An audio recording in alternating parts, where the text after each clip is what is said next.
Hello friends, स्वागत है आपका फिर से एक और नए वीडियो में। तो आज की इस वीडियो में कक्षा 12 के 5 फरवरी के लिए काफ़ी वीवीए ऑब्जेक्टिव लाया गया है फिजिक्स का, जिसमें से आपको इसका ऑब्जेक्टिव का आंसर तो मिलेगा ही, साथ में इसका सब्जेक्टिव का long question and short question का आंसर भी आपको मिलने वाला है इसी वीडियो में। तो आपको इसको पूरा देखना है। पहले हम ऑब्जेक्टिव करा देंगे, उसके बाद सब्जेक्टिव को भी कराएंगे, जिसमें से आपको सब्जेक्टिव का आंसर भी मिलने वाला है इसी वीडियो में। तो आपको बस क्या करना है, पूरा वीडियो को अंत तक देखना है, बने रहना है मेरे साथ। तो चलिए हम पहला बिना देर के आपका पहला नंबर क्वेश्चन से शुरू करते हैं। पहला नंबर क्वेश्चन में कहा गया है इलेक्ट्रॉन का विशिष्ट आवेश होता है। तो आप सभी को पता होना चाहिए कि यह क्वेश्चन जो है चैप्टर 1 से लिया गया है, जिसमें से आपको इलेक्ट्रॉन का आवेश कितना होता है वही आपको दिया गया है। क्या होता है, तो इसका आवेश होता है 1.8 इंटू 10⁻11 कूलम पर केजी होता है। ऑप्शन नंबर सी सही होने वाला है इसका। अगला क्वेश्चन में कहा गया है विद्युत क्षेत्र में किसी द्विध्रुव को घुमाने पर किया गया कार्य। देखिए इसमें से आपको इसका सूत्र दिया गया है। अगर आपको इसका सूत्र पता है तो आप इसको आंसर में कमेंट में बताइए। तो W बराबर me1 - cos थीटा, इसका आंसर सही होने वाला है, यही बी नंबर ही सही होगा। अगला क्वेश्चन की ओर चलते हैं।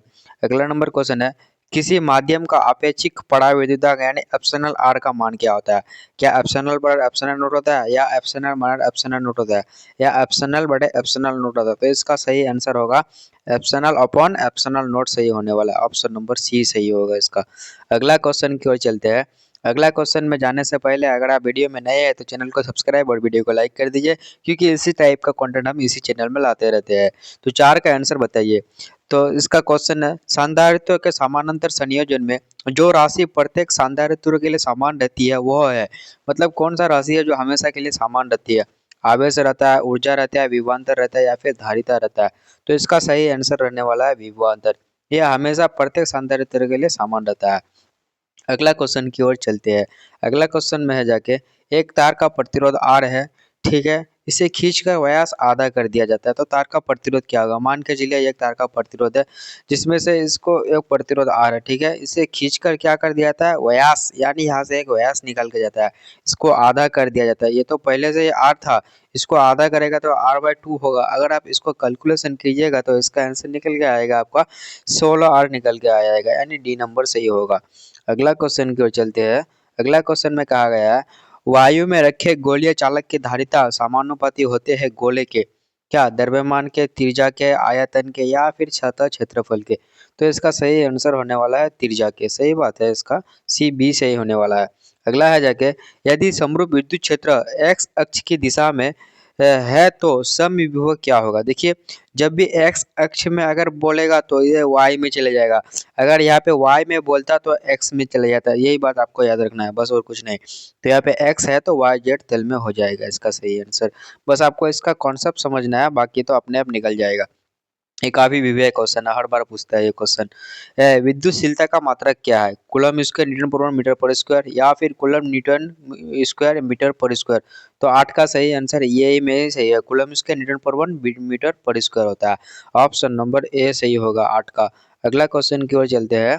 अगला क्वेश्चन में है मीटर सेतु की तार बनी होती है, किसका तार बना होता है मीटर सेतु। तांबा का, स्टील का, मैंगनीन का, या फिर लोहा का। तो इसका तार बना होता है जाके मैग्नीन का बना होता है। किसका, मैग्नीन का। मीटर सेतु किसका तार बना होता है, मैग्नीन का। ऑप्शन नंबर सी सही होने वाला है 9 का। अगला क्वेश्चन है जाके चुंबकीय प्रेरण वेक्टर बी तथा चुंबकीय की तीव्रता वेक्टर एम के बीच संबंध क्या है। देखिए इसमें से भी आपको इसका फॉर्मूला दिया हुआ है। तो वेक्टर बी बराबर mu naught H upon plus M का वेक्टर होगा। ऑप्शन नंबर डी सही होने वाला है इसका। अगला क्वेश्चन है जाके दो समानांतर दर्पण के बीच रखी एक वस्तु की प्रतिबिंब की संख्या क्या होगी। तो 11 का आंसर सही होने वाला है। क्या है, 1 है, 2 है एंड अनंत है। तो इसका सही आंसर होगा अनंत सही होने वाला, डी नंबर सही होगा। अगला क्वेश्चन की ओर चलते हैं। अगला नंबर क्वेश्चन में है किसी गोलीय दर्पण का पार्श्व आवर्धन m है तो अनुदैर्ध्य आवर्धन क्या होगा। देखिए इस टाइप का क्वेश्चन अगर आपको जब भी मिले तो उसमें सिर्फ आपको कुछ नहीं करना है, स्क्वायर चला देना है। अगर मान के चलिए अगर इसमें m की जगह n रहता तो उसमें n स्क्वायर होता, तो इसमें m m की जगह स्क्वायर चढ़ जाएगा, तो बी नंबर सही हो जाएगा इसका। अगला क्वेश्चन है जाके अगर किसी प्रकाश का किसी दो दैर्ध्य λ1 तथा λ2 हो तो स्नेल का नियम क्या होगा। देखिए अगर इसको स्नेल का नियम अगर आप निकाले है तो इसका आंसर सही से आपको पता होना चाहिए। तो इसका सही आंसर हो जाएगा sine I I upon sine R बराबर लेमडा अपन लेमडा 2 सही होगा। ऑप्शन नंबर बी सही होने वाला है।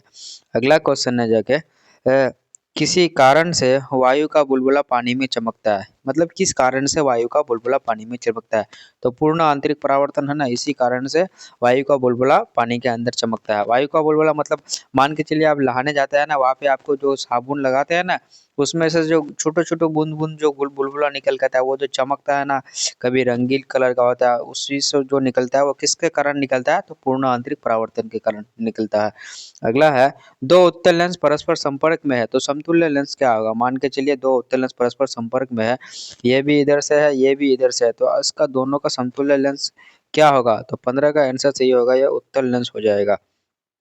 अगला है जाके जब कोई श्वेत प्रकाश किरण किसी प्रिज्म से गुजरता है तो किस रंग के लिए विचलन कौन सबसे अधिक होगा और सबसे कम होगा? ये दोनों क्वेश्चन रहता है। तो इसमें अधिक का कहा गया तो अधिक बैंगनी होगा, अगर कम बोलता तो लाल में चले जाता। तो इसका सही आंसर क्या होगा? बी नंबर सही होगा।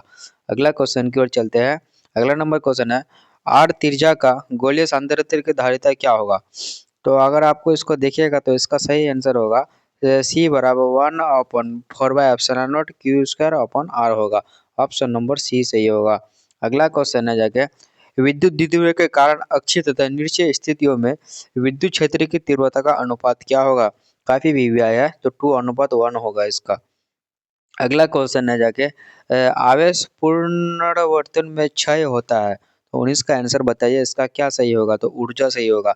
और एक अच्छी बात यह है कि आपको इसका 5 फरवरी में जो आपका फिजिक्स का पेपर होगा लगभग यही से क्वेश्चन रहने वाला है, इसीलिए आपको इसको भी इग्नोर नहीं करना है, बस देखते रहना है और समझना है। तो इसका आंसर बताइए समान प्रतिरोध एन प्रतिरोधक का श्रेणी क्रम और समानांतर का संयोजन है तो उनका प्रतिरोधों का अनुपात देखिए हम अभी बताया था 20 में, उसमें स्क्वायर चढ़ा देना है तो एन स्क्वायर हो जाएगा। अगला क्वेश्चन है जब एक विद्युत द्विध्रुव बंद सतह से घिरा हुआ है तो बंद सतह पर विद्युत फ्लक्स का मान क्या होगा? देखिए मान के चलिए ये विद्युत फ्लक्स है, इसमें से बंद सतह से घिरा हुआ है तो विद्युत फ्लक्स का मान क्या होगा? तो वो हमेशा हमेशा के लिए शून्य होगा इस टाइप में। अगला क्वेश्चन है टेंजेंट गैल्वेनोमीटर अधिकतम सुग्राही होता है जब विक्षेप कौन होता है? क्या होगा? 0 डिग्री होता है, 4/पाव या फिर पाई/3 या फिर पाई/2 होता है। तो 22 का आंसर हो जाएगा पाई/4। ऑप्शन नंबर बी सही होगा। अगला क्वेश्चन है चौक कुंडली का शक्ति गुणांक क्या होता है? तो इसमें 0 होता है चौक कुंडली का शक्ति गुणांक। अगला क्वेश्चन की ओर चलते हैं। अगला क्वेश्चन है समान वेग से चलता आवेश उत्पन्न करता है। जब भी समान वेग से आवेश चलेगा तो इसमें क्या उत्पन्न करेगा? विद्युतीय क्षेत्र, चुंबकीय क्षेत्र, विद्युत चुंबकीय क्षेत्र या फिर इनमें से कोई नहीं। तो 26 का सही आंसर होने वाला चुंबकीय क्षेत्र उत्पन्न करता है। अगला क्वेश्चन है जाके एक कार्बन प्रतिरोध के अंतिम छोर पर बना बैंड सुनहला है, इसका सही शून्यता होगी, इसका सही शून्यता होगा जाके 5% सही होने वाला है। अगला क्वेश्चन है जाके फैराडे नियंत्रण का मात्रक क्या है? देखिए काफी वीवीआई क्वेश्चन है, कूलम पर मीटर होता है, कूलम पर मीटर होता है, इसका आंसर ऑप्शन नंबर बी होगा। अगला क्वेश्चन है शक्ति रहित धारा का परिपथ होगा, 27 का क्या होगा? शुद्ध प्रतिरोधी, शुद्ध धारित्य या फिर शुद्ध परेड़िक, ए और बी दोनों। तो इसका सही आंसर सी होगा, शुद्ध परेड़िक सही आंसर है। अगला क्वेश्चन है विद्युत चुंबकीय तरंग में विद्युतीय तरंग एवं चुंबकीय तरंग के बीच का कालांतर क्या होगा? देखिए इस कंडीशन में हमेशा शून्य ही होता है, जब भी दोनों का बात करेगा तो उस कंडीशन में उसका आंसर शून्य ही निकलेगा। इसका बताइए यदि समान फोकस दूरी f है तो दो लेंस के संपर्क में समान प्रधान अक्ष पर रखा जाए तो फोकस दूरी क्या होगा? तो इसका फोकस दूरी f/2 हो जाएगा। अगला क्वेश्चन है जाके ये एक उत्तल लेंस का ऊपरी आधा भाग को काला कर दिया गया है, इसके सामने रखी वस्तु के प्रतिबिंब क्या होगा? आकार का होगा, आकार का घटेगा, तीव्रता घटेगी या फिर तीव्रता बढ़ेगी। तो इस कंडीशन में जब भी आप देखिएगा तो हमेशा तीव्रता घटेगी, ना कि कभी बढ़ेगी। सही आंसर सी सही होने वाला है। अगला है सामान्य आंखें के लिए स्पर्श दूरी की न्यूनतम दूरी क्या है? देखिए ये क्वेश्चन 10 में भी था, तो 25 सेंटीमीटर होता है। सामान्य दूरी की स्पर्श दूरी क्या होता है? 25 सेंटीमीटर। अगला क्वेश्चन है उत्सर्जित फोटो इलेक्ट्रॉन की ऊर्जा निर्भर करती है प्रकाश के तरंगदैर्ध्य पर, प्रकाश की तीव्रता पर, धातु के कार्यफलन पर या फिर इनमें से कोई नहीं। तो इसका सही आंसर होगा प्रकाश के तरंगदैर्ध्य पर, वो हमेशा के लिए निर्भर करता है। अगला क्वेश्चन है जाके अल्फा कण है, क्या है, हीलियम का नाभिक है, न्यूक्लियन विद्युत चुंबकीय तरंग या फिर इलेक्ट्रॉन। तो ये हो जाएगा सही आंसर, हीलियम का नाभिक होगा अल्फा कण। अगला क्वेश्चन है जाके, ट्रांजिस्टर में पीएन जंक्शन की संख्या होती है। देखिए 34 का सही आंसर 2 होने वाला है। अगला क्वेश्चन है, ट्रांजिस्टर के धारा गुणांक अल्फा तथा बीटा का संबंध होता है। ये एक सूत्र दिया गया है इसमें से, इसका सही आंसर होगा बीटा बराबर अल्फा अपन अल्फा प्लस 1 होता है। अगला क्वेश्चन है जाके, तप्त धारा एमीटर में होता है, क्या धारा अल्फा विक्षेप या फिर क्या होगा, तो 36 का सही आंसर होगा धारा अल्फा विक्षेप का स्क्वायर लगेगा। अगला क्वेश्चन है जाके, एल आर परिपथ का शक्ति गुणांक क्या होता है, तो एल आर का होता है जाके R upon under root R square plus W square L square होता है। ऑप्शन नंबर सी सही होगा इसका। अगला क्वेश्चन है जाके, निम्नलिखित में किसका वेदन क्षमता अधिकतम होती है, तो वेदन क्षमता किसका अधिक होता है, तो गामा किरणें का वेदन क्षमता अधिक होता है। अगला है, द्रव्यमान संख्या ए तथा नाभिक के त्रिज्या आर के बीच संबंध क्या होगा, तो इसका सही आंसर होगा 39 का आर अपॉन ये 1/3 होता है। अगला है जाके, सूर्य की ऊर्जा का कारण है, तो इसका सही कारण है नाभिक के संलयन। ऑप्शन नंबर बी होगा। अगला क्वेश्चन है, 1 किलोग्राम मात्रा के तुल्य ऊर्जा लगभग होती है, तो इसमें अगर आप तुल्य कीजिएगा तो 10 का पावर 17 जूल निकल जाएगा। अगला क्वेश्चन है, पश्चात अभिनत डायोड है, पश्चात डायोड अभिनत डायोड क्या है, तो जेनर डायोड और एलईडी डायोड दोनों है। ऑप्शन नंबर डी सही होगा। अगला क्वेश्चन है जाके, नैंड गेट के लिए वैल्यू व्यंजक क्या होगा, तो 43 का सही आंसर होगा ए डॉट बी। अगर इसमें से एंड का पूछता तो ए डॉट बी बराबर वाई होगा। इसमें रेखा नहीं रहेगा, ठीक है, इसमें रेखा है ना, रेखा रहने से नैंड रहेगा और रेखा नहीं रहने से क्या होगा, रेखा नहीं रहने से एंड हो जाएगा। तो इसका सही आंसर ए सही होगा। अगला क्वेश्चन है, मानव नेत्र का विभेदन क्षमता होती है, कितना सा होता है उसका नेत्र विभेदन क्षमता, तो 1 से होता है। अगला क्वेश्चन है, नाभिक की अभिक्रिया में संरक्षित राशियां है, तो 45 का होगा उपयुक्त सभी, आवेश भी है, संवेग भी है और संवेग भी है। ऑप्शन नंबर डी सही होगा। अगला है, निम्नलिखित में किसका अपवर्तनांक सबसे अधिक है, कांच का, पानी का, हीरा का या फिर अल्कोहल का, तो सही आंसर किसका होगा, हीरा का अपवर्तनांक सबसे अधिक होता है। कितना होता है, 2.42 होता है, इसको भी आपको याद रखना होगा। ऑप्शन नंबर सी होगा। अगला है जाके, दो प्रकाश स्रोतों संबंध होता है जब उनके बीच कलांतर होता है, क्या होता है, नियत रहता है, नियत ही रहेगा तभी वो दोनों के बीच कलांतर होगा। अगला क्वेश्चन है, गर्म करने पर अर्धचालकों का प्रतिरोध क्या होगा, इस कंडीशन में हमेशा के लिए घटेगा ही घटेगा। अगला है जाके, विद्युत चुंबकीय प्रेरण में प्रेरित आवेश स्वतंत्र होता है, फ्लक्स के परिवर्तन से, समय से, कुंडली के प्रतिरोध से या फिर इनमें से कोई नहीं, तो 49 का सही आंसर होगा कुंडली के प्रतिरोध से। अगला क्वेश्चन है, फैराडे का विद्युत चुंबकीय प्रेरण का नियम किसके संरक्षण का परिणाम है, तो इसका होगा ऊर्जा का परिणाम है। अगला क्वेश्चन है, प्रोटॉन का विराम द्रव्यमान क्या है, तो उसका विराम द्रव्यमान 1.6 × 10⁻27 किलोग्राम होता है। अगला क्वेश्चन है जाके, 4 डायोप्टर क्षमता के लेंस की फोकस दूरी क्या होगी, तो इसका सही आंसर होगा 0.25 मीटर होता है, मीटर में देखिएगा, सेंटीमीटर में नहीं। अगला क्वेश्चन है, समान संयोजन में एक सरल सूक्ष्मदर्शी की आवर्धन क्षमता क्या होगी, तो 1/dy(f) होता है, 1 + dy(f) होता है। अगला है जाके, अवरोध के किनारे प्रकाश का मुड़ना क्या कहलाता है, तो इसका होगा विवर्तन, सही आंसर। अगला क्वेश्चन है, हीरा के क्रांतिक कोण होता है, तो 24.41 डिग्री होता है। ऑप्शन नंबर ए सही होगा इसका। अगला क्वेश्चन नहीं, इसका 41.14 डिग्री होता है। अगला क्वेश्चन है, कांच के समानांतर सतह की पट्टी का फोकस दूरी क्या होगा, 56 का सही आंसर क्या होगा, तो 56 का सही आंसर बी नंबर होगा, यानी अनंत होगा। अगला क्वेश्चन है, पतले प्रिज्म का न्यूनतम विचलन कोण क्या होता है, तो μ-1/a होता है, इस टाइप का होता है, μ-1 अपॉन में a होता है, या फिर ब्रैकेट में भी a रहता है सामने में। तो अगला क्वेश्चन में है जाके, रचनात्मक व्यक्तिकरण के लिए कलांतर क्या होगा, तो अल्ट्राउन का होगा 5/2 n होगा।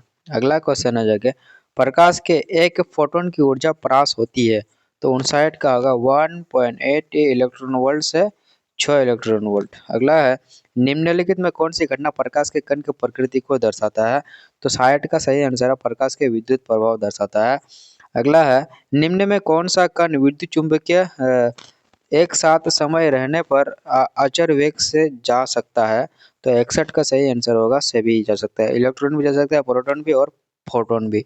अगला है जाके नाभिक की खोज किसने की थी? तो नाभिक की खोज किसने की थी? तो रदरफोर्ड ने किया था। अगला क्वेश्चन है जाके इलेक्ट्रॉन, प्रोटॉन एवं न्यूट्रॉन के लिए कौन सी राशि समान रहती है? तो संवेग समान रहता है। अगला क्वेश्चन है जाके एक प्रत्यावर्ती धारा का समीकरण I बराबर 50 इतना इतना दिया हुआ था, तो इसका सही आंसर क्या होगा? देखिए इस टाइप का, इसमें से आपको इसका आधा कर देना है। अगर इसमें से 100 रहता तो इसका आंसर 50 होगा, क्योंकि इसमें से 50 है इसीलिए इसका आंसर कितना होगा? 25 होगा। बस आपको इसको देखना है, आगे वाले को देखना है, पीछे वाले को नहीं। जो साइन के साथ जुड़ा हुआ रहेगा उसको देखिएगा, इसका आंसर निकल जाइएगा। अगला क्वेश्चन है जाके जर्मेनियम का बैंड अंतराल इलेक्ट्रॉन वोल्ट में होता है, तो इसका सही आंसर है 0.7 इलेक्ट्रॉन वोल्ट। अगला क्वेश्चन है यदि किसी धातु का कार्यफलन 2.8 इलेक्ट्रॉन वोल्ट है तो देहली तरंग दैर्ध्य होगा। 66 का सही आंसर होगा 4433 एंगस्ट्रॉम होगा। अगला क्वेश्चन है जाके ट्रांसफार्मर के कोड को पदार्थ किस लिए रखा जाता है? तो 67 का सही आंसर होगा ऊर्जा क्षय कम करने के लिए। अगला है लेजर क्रिया के लिए आवश्यक है, तो 68 का क्या होगा? डी संख्या परवर्ती। अगला है किसी अर्धचालक का तापमान गुणांक का मान होता है, तो 68 का सही आंसर क्या होगा? डी होगा, अनंत सही होगा। अगला है एक रेडियो एक्टिव तत्व की अर्ध आयु 1600 वर्ष है, तो इसकी मध्य आयु क्या होगी? तो 70 का सही आंसर होगा जाके 2309 होगा, ऑप्शन नंबर बी सही होगा। इसमें से हम आपको 70 ऑब्जेक्टिव करा दिए हैं, तो आप बारी है फिजिक्स का, ये सब्जेक्टिव का बारी है। ऑब्जेक्टिव करा दिया तो चलिए आपको फिजिक्स को भी दिखा देते हैं किस टाइप का ऑब्जेक्टिव है। देखिए फिजिक्स में पहले शॉर्ट क्वेश्चन आपको मिलेगा, शॉर्ट क्वेश्चन का हम पूरा आंसर लेके आया है, क्वेश्चन के साथ इसका आंसर भी लाया। देखिए ये पूरा क्वेश्चन है, इसमें विभव प्रवणता तथा विद्युत क्षेत्र की तीव्रता में संबंध, देखिए आप सिर्फ देख लीजिए इसमें से, क्योंकि आपको इसका पीडीएफ मिलने वाला है, आप वहाँ से इसको हल करके पढ़ लीजिएगा। हम सिर्फ आपको दिखा देते हैं क्या क्या है। फ्लेमिंग के बाह्य हाथ का नियम है, एक ट्रांसफार्मर का ऊर्जा क्षय का नियम है, पृथ्वी के चुंबकीय तत्वों को लिखे, और क्यूरे का नियम भी आपको पता होना चाहिए। और अगला है पथांतर और कलांतर में संबंध क्या है, इसका आंसर दिया हुआ है इसका। और निरोध विभव की परिभाषा दे, माइक्रो के दो उपयोगों के लिखे। और अगला है इसको भी आपको निकालना होगा, सांद्रता के दो उपयोगों को लिखे, विद्युत चुंबकीय तरंग की दो मुख्य विशेषता, क्रांतिक कोण ध्रुवीय कोण के बीच संबंध, चुंबकीय द्विध्रुव आघूर्णन के असहाय मात्रक लिखे। और अगला है विद्युत चुंबकीय प्रेरण से संबंधित का नियम लिखे, फैराडे का नियम, प्रत्यावर्ती धारा, संतोष से विनाशीकरण। तो चलिए हम इसको आपको इसका आंसर दिखा देते हैं, आंसर कहाँ है। तो यहाँ पे आपको स्क्रॉल करना है। देखिए पहले आपको इसका इसका आंसर मिलेगा, किसका? पहले आपको ऑब्जेक्टिव का आंसर मिलेगा, जो भी ऑब्जेक्टिव है हम पढ़ाए हैं अभी, इसका आंसर आपको मिल जाएगा 70 तक है, काफ़ी वीवा है 2026 के लिए। ठीक है, ये बात आपको याद रखना होगा। ऑब्जेक्टिव मिल जाएगा, उसके बाद आपको सब्जेक्टिव का आंसर मिलेगा। पहला नंबर का इसका आंसर देखिए मिल गया, विद्युत क्षेत्र की तीव्रता इसके बराबर होती है, और इसका सूत्र भी लिख देना है -d/r। और दूसरा भी देखिए इसको सरल किया गया है इस टाइप से दोनों का। और अगला है ऊर्जा का सूत्र से आपको इसको निकालना होगा। तीसरा नंबर का भी हल किया हुआ है। और चौथा नंबर में चलते हैं, चौथा नंबर में भी ईएमएफ और टर्मिनल से संबंधित है, इसको भी हल कर दिया गया है। तो इसी टाइप का आपको दिया हुआ रहेगा, बस आपको कुछ नहीं करना है, आराम से एक एक करके आपको कॉपी में उतार लेना है और आराम से पढ़ते जाना है। और अगला क्वेश्चन में चलते हैं। अगला क्वेश्चन में क्या है? अगला क्वेश्चन में है जाके ट्रांसफार्मर के ऊर्जा का हानि है, लोहा, तांबा, हिस्टोन, भावर, देखिए ये सब से आपको जुड़ा हुआ रहता है। पृथ्वी के चुंबकीय तत्व, ये सब है। अगला है क्यूरी का नियम, देखिए ये सूत्र काफी वीवाई है। देखिए जब भी आप उसको डेफिनेशन को लिखेगा ना, साथ में उसका आपको फार्मूला भी लिख देना है, ताकि आपको उसको अच्छे से बोर्ड एग्जाम में उसको एक्सप्लेन करने में कोई दिक्कत ना हो। आपको पूरा का पूरा जितना नंबर का क्वेश्चन है आपको उतना नंबर देगा, एक भी नंबर नहीं कटेगा, गारंटी के साथ कहता हूँ।